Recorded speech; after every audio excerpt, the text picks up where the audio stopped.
So we discussed in the last class the hermeneutical process: observation, interpretation, application.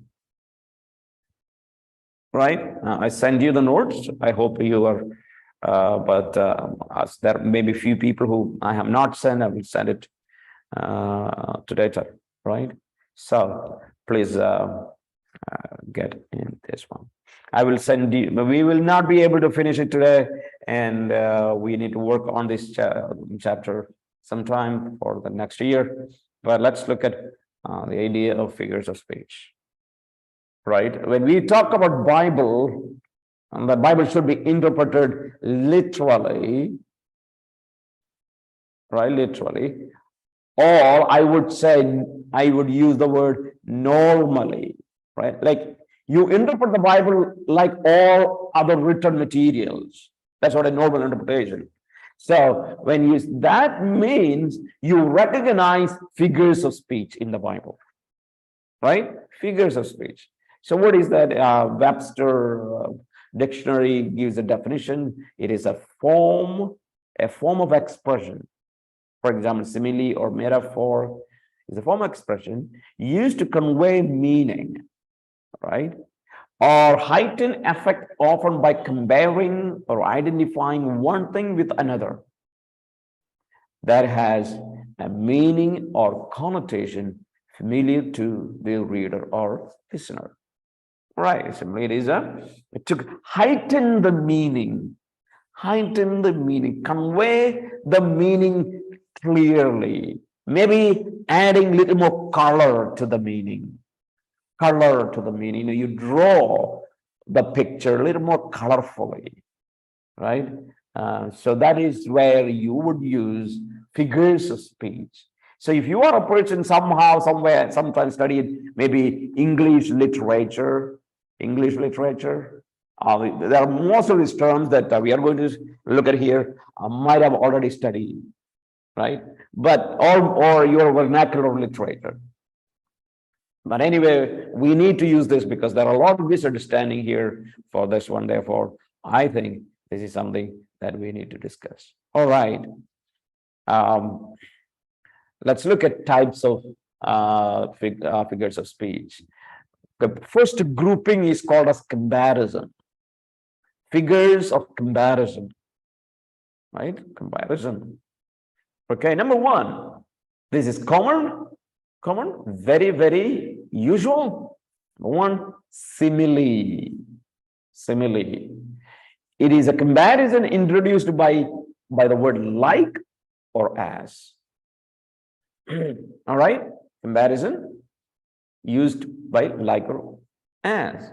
Look at Matthew chapter 23, verse 27. Jesus says, "Woe to you, scribes and Pharisees, hypocrites! For you are," you see this one? Did you see? "You are like whitewashed tombs or sepulchre, which on the outside appear beautiful, but inside they are full of dead men's bones and uncleanness." You see the word like? You are like. So Jesus is comparing Pharisees here, right? Comparing Pharisees. You are like a whitewashed sepulchre, tombs. Okay. Jeremiah. "Is it not my word like a fire?" See, God's word is being compared to fire, declares the Lord, "and like a hammer which shatters a rock." Look at. So this is what, in order for us to get the meaning with all the colors, use the word like. All right, here is a famous words from Psalm 42. As begins with the as the deer pants for the water brooks, my soul pants for you, oh God. Look at the word as. So psalmist desire, right, for the Lord is compared to a deer. Deer's, not deer, deer standing for the water. Psalmist's desire for the Lord is compared. And again, Proverbs chapter 6, verse 5, deliver yourself like a gazelle or gazelle from the hunter's hand, and like a bird from the hand of a fowler, right? So you will see the word like or as is used for simile, right? Simile. First comparison. Second comparison, a metaphor, right? It's another figure. This is implied comparison, that is unexpressed but identifiable in the context. In this comparison, you will not see the word as or like. You will not see that word. For example, rather to go to the lost sheep of the house of Israel. Go to the lost sheep. The word sheep. So what is this sheep represent? Sheep represents what? Can anyone say? Lost sheep. The sheep represents what?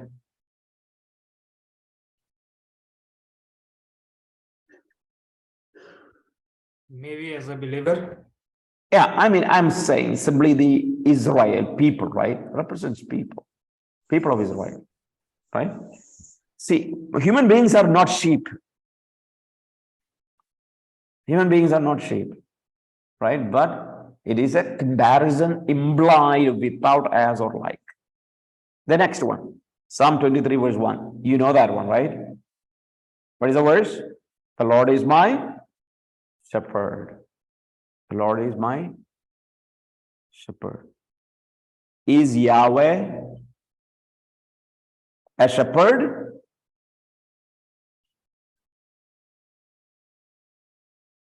Is he a real shepherd? Who is the Lord? Who is the Lord? Lord is gone. Shepherd is someone who feeds the sheep somewhere in some village or somewhere. But what the text actually does, psalmist is comparing the Lord with like his shepherd. He tells, I am like a sheep before God, and the Lord is like my shepherd. All right. So that is what metaphor. Again,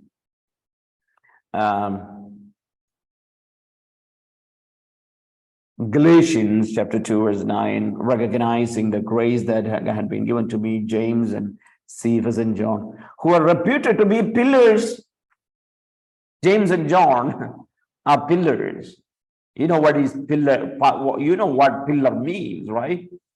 Pillar that people build or make, right? But that pillar is a comparison of their life, and burn and that we might go to the Gentiles, so they circumcised. Okay. Now, another one. Do not be afraid, O little flock. Little flock. A flock is what? Used of group of sheep. Right? Addressing believers as sheep. No, believers are not sheep, not goats, not nothing. It is implied comparison without using answer. Okay? So that is one metaphor. For example, the Lord is rock.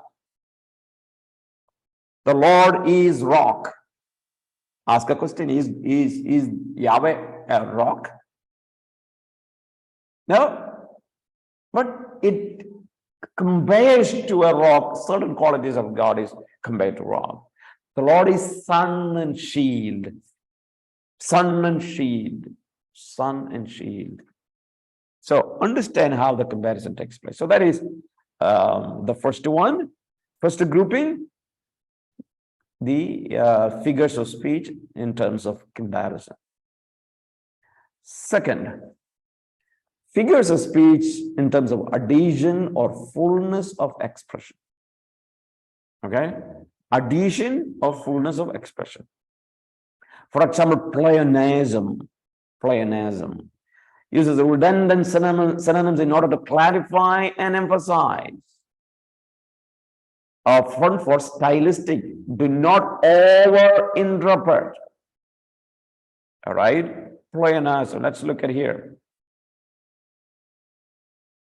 Okay, yet the chief cupbearer did not remember Joseph, but forgot him. What does that mean? You're talking about Joseph. He did not remember Joseph. And forgot him. Remembering and forgetting. The idea is that did not favor. Chief bearer cupbearer did not favor. Had no favor for Joseph. That is what it actually means. The next one. Throwing aside his cloak. His cloak. He jumped up and came to Jesus. Right. You see, jumped up and came. You see, and the writer of Mark could have said, he kept the cloak aside and came to Jesus. Came to Jesus. Why he jumped up and came to Jesus? Right? It is for adding these words. I will tell you. Okay, we usually say something this way. He came and told me this.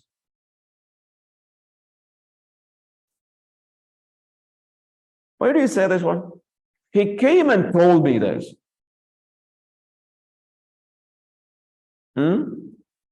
Why don't we say, he told me this? Why often we say, he came and told me this, rather than he told me this? Why we add a came? Right? So this is what a pleonasm actually is. It is to bring more what? What is to clarify an emphasis. That is the reason we use pleonasm. Another one. Paronomasia. Right? Paronomasia. What is that one? This is especially in the Bible. Similar sounding words that occur side by side. Okay? This is what you read in Genesis chapter 1 verse 2. The earth was formless and void. Right? You know what is in Hebrew? Tohu wabohu. You see sound? Tohu wabohu. Did you hear the sound? Tohu wabohu. That is what similar sounding words. Make it formless and void. Right? It is simply, it means that, there was nothing on the earth when God created. There was nothing. That's what this, basically it was empty. Nothing was there. Tohu wabohu. Right? So it happens many times. Now, another one, 2 Corinthians chapter 9, verse 8. Yes. Pastor, is there any meaning for the deep? Which one? Just that sentence. Earth was formless and void. There is in the darkness covered the deep. Yeah, darkness was all over the surface of the deep. Right? Is there any specific meaning for the deep, or yes, deep water. The entire earth was full of water on the surface. And we are going to learn about that one, God willing, as we progress. Okay, deep. Thank you. Okay. 2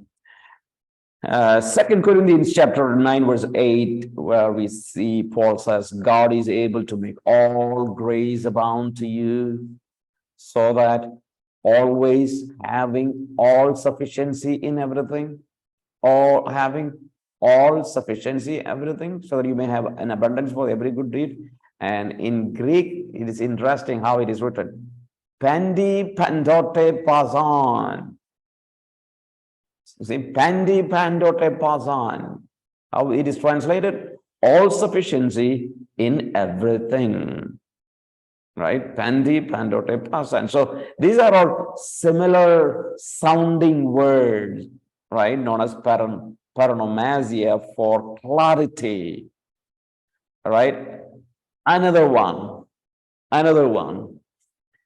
Epizeuxis, right? It is also similar, like ependadiplosis, all right? These are all some technical terms. Epizeuxis. What is that? It is a crucial word repeated in order to emphasize it. When in the Bible, when you use some words repeatedly, it is to emphasize. Look at Gospel of John, chapter 1, verse 51. Jesus says, truly, truly, I say to you, right? In some other translation, amen, amen, I say to you. Some other translation, verily, verily, I say unto you. Why? Why this one? Right? John uses this truly, truly about 25 times in his gospel. That is what it is in Hebrew, in Jewish culture. When they repeat a word, it is for emphasis. For example, as I said before, holy, holy, holy, holy, holy, the Lord, the Almighty. Holy 3 times. Just emphasis, absolute holy. So when it says truly, truly, that means it is so important that you understand. So that is what epizeuxis is. All right. There are many verses like that. The next one, this you all know it, right? You all use this one. Hyperbole. Hyperbole. All right, you say hyperbolic statement. What is that? Conscious exaggeration or overstating the case to drive home a point. Exaggerate, right? So how we read, for example, if your right eye makes you stumble, what do you have to do? Tear it out and throw it from you. For it is better to lose one part of your body than your whole body to be thrown out. You see this one?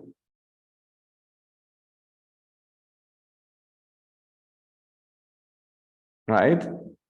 Another one, a problem for Mahatma Gandhi. You know, that's Gandhi's problem here. But I say to you, do not resist an evil person. But whoever slaps you on your right cheek, turn the other hand also. Anyone wants to sue you, take your shirt, let him have your coat also. So what it is? What is these things are? These are not hyperbolic statements, right? This, your right eye makes you stumble, which means you tear it out and throw it from you. It simply means take radical step. Radical step. Check that one. That's what it means. When one of who slaps on your right cheek, turn the other also means, simply means do not retaliate. That's what it means. Mahatma Gandhi saw this verse and he said he didn't see anyone doing this. So he said, I think this is one of the great books. Christ is great teacher. But I don't think anyone who follows this one, right? I don't think anyone who follows this one, so I cannot be Christian. Okay, you don't have to be, right? So that's the problem. But what actually means, whoever slaps on your right cheek and turn the other him also, this is talking about retaliation. Don't retaliate. Another one. It's like a mustard seed which he has sown upon soil, though it is smaller than all the seeds are upon the soil, right? So that's okay. It's not a scientific statement, right? It is simply a hyperbolic statement, right? Hyperbolic contrast, actually. Don't think that mustard seed is the smallest seed. So when we say hyperbole, it is conscious exaggeration, overstating the case to drive home a point. There are many times Bible uses that one. The next one, Hendiadis. Hendiadis. What is Hendiadis? Very, often we see this one. 2 or 3 different terms added together coordinatively, yet express the same thing. 2 or word. For example, Philippians 2 verse 17. Even if I am being poured out as a drink offering upon the sacrifice and service of your faith, right? You see, even if I am being poured out as a drink offering upon sacrifice and service of your faith, I rejoice and share my joy with you all. So sacrifice and service, actually, this word, it is one idea. What is that? Sacrificial service. Using 2 words, but see, so 2 or 3 different terms added together to express one thing. One thing.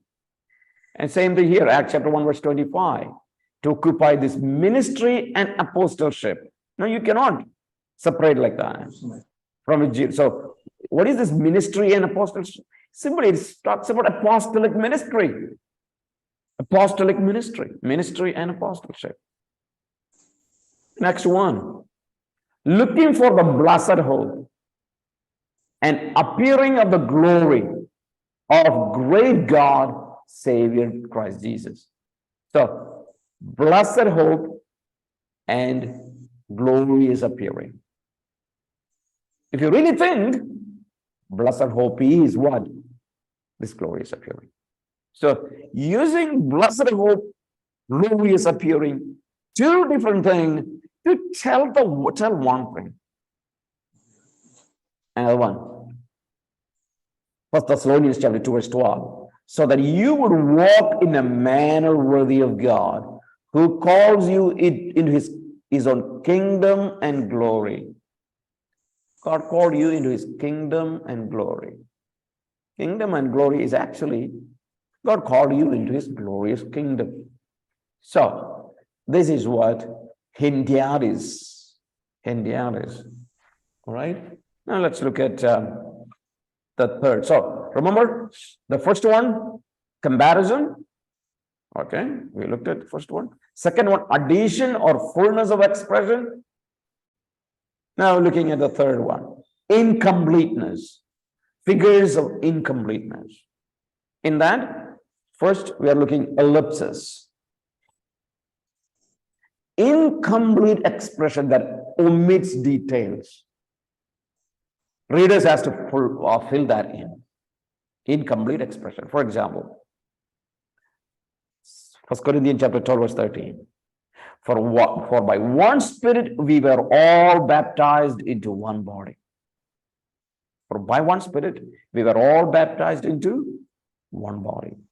Whether Jews or Greeks, right? Whether slaves or free, we were all be made to drink of one Spirit. So need to add whether we be whoever we are, right? So when you use this one, there are something that you can fill it. Whoever, whether Jews or Greeks, whether slaves or free, Whoever we are, whether we are this or that, we're all made to drink of one spirit. And here's another one.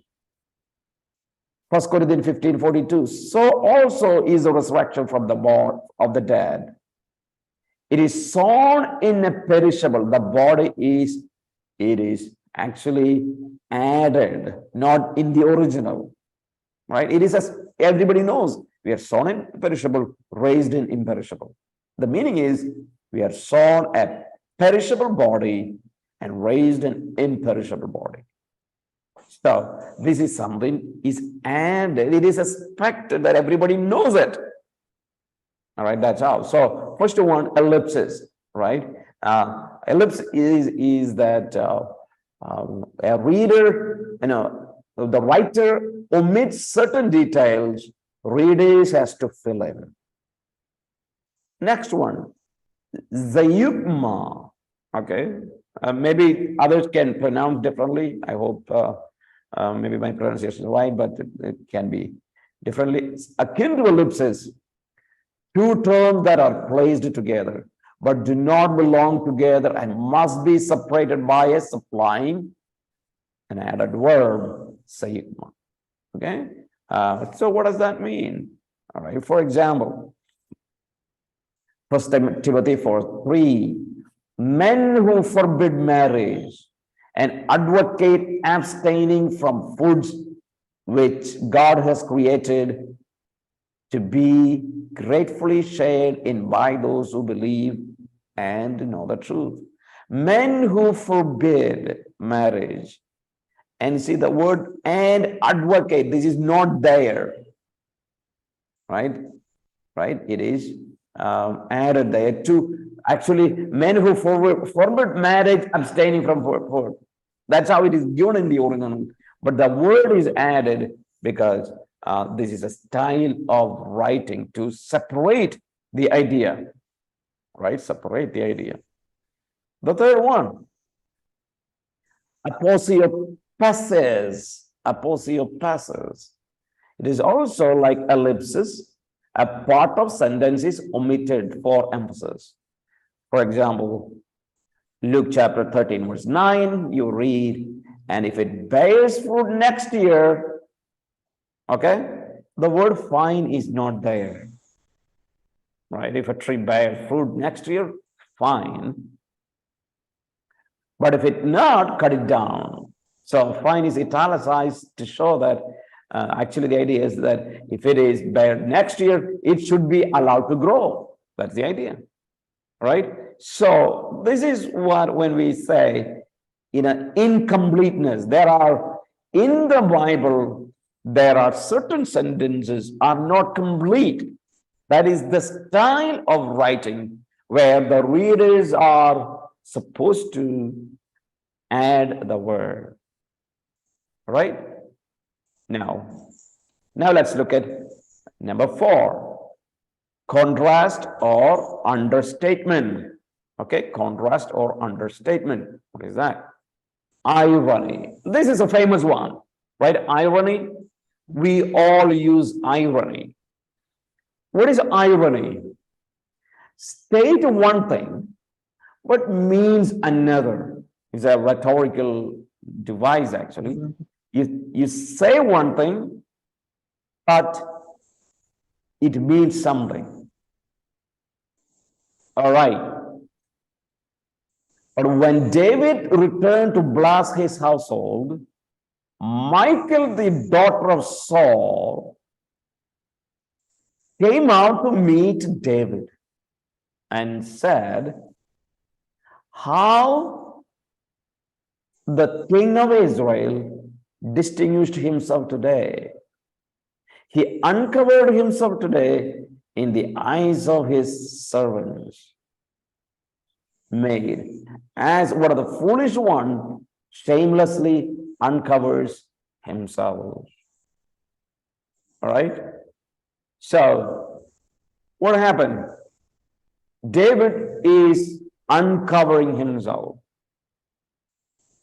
Actually, the word uncover himself, don't simply think that, okay, he was naked. Rather, David did not wear the vesture of a king at this time. That's what it actually means. All right. Now look at Matthew chapter 23. Right. Woe to you, scribes and Pharisees, hypocrites, for you are like a whitewashed tombs, which on the outside appear beautiful, but inside they are full of dead men's bones and uncleanness. Right? So you too outwardly appear righteous to men, but inwardly you are full of hypocrisy and lawlessness. So we already said the word the light, but now the focus is whitewashed tombs, right? Whitewashed tombs. All right. So what does that mean? Stating one thing, you are whitewashed tombs, but means another. That is what irony actually. Right. Now here is another one. Litotes. Right? Litotes is an understatement in order to highlight contextual concept. Okay, understatement. What is understatement? But Paul said, I am a Jew of Tarsus in Cilicia, a citizen of no insignificant city. I beg you, allow me to speak to the people. You know this understatement? A citizen of no insignificant city. I'm a Jew. Tarsus in Cilicia. All right? He said, so he's actually what he's saying is that, I come from Cilicia, right? Tarsus in Cilicia. It is very famous city, right? And with a lot of authority. Okay, so that's what actually it means. The other one, 1 Peter chapter 2, verse 10. For you are not a people, see, citizen of no insignificant. He could have said he is citizen of, he could have said, I am coming from the greatest city of Cilicia. That's what he would have said. But he said, he's making an understatement, saying something using a negative word. Same thing Peter says, for once you were not a people, but now you are the people of God. You had not received mercy, but you have received mercy. So these are known as like using a negation to emphasize something, right? Understatement in order to highlight the contextual concept. Using this negation. Paul could have said, you are a people now, you have received mercy, right? But in his style, he wants to say, you are not a people, but now you are the people of God. You had no mercy, but now you have mercy, right? That's what understatement actually is. All right. Euphemism. This is, we clearly know use euphemism, right? Use less offensive term for harsh one. It is generally a cultural way to express something politely. All right. Here is something. Judges chapter 3, verse 24. When he had gone out, his servants came and looked, and behold, the doors, look at this one, the doors of the roof chamber were locked. Yeah, roof chamber were locked. They said, he is only relieving himself in the cool room. Is he relieving himself in the cool room means what? It actually, yeah, go to bathroom, So, I still remember people here, sometimes they say he went to the toilet. But one of my friends usually say, I want to use the throne. I want to use the throne. You see the word throne? He's talking about a toilet seat there in your bathroom, or so understand how people use sometimes. They use less offensive word, right? Similarly, the word no, to know. You see, Adam knew his wife. What does that mean? Adam knew his wife. The word know. It means Adam had a close relationship with his wife. Adam had sexual relationship with his wife. That's what it actually means, right? But in the Bible, you have simply Adam knew his wife. That's what in the original Hebrew. Right.